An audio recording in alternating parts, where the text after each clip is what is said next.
మనస్సు ఒక గాలిపటం లాంటిది, దానిని ఎలా ఎగరవేయాలో తెలిస్తే చాలు. కోపం అనేది ఒక నిప్పు, అది మనల్ని కాల్చివేస్తుంది. మనం ఎదుర్కొనే సమస్యలన్నీ మనల్ని బలపరుస్తాయి.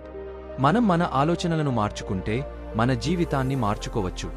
ప్రేమ అనేది ఒక శక్తివంతమైన ఆయుధం, అది ప్రపంచాన్ని మార్చగలదు. మనం సంతోషంగా ఉండాలంటే మనం కోరికలను తగ్గించుకోవాలి.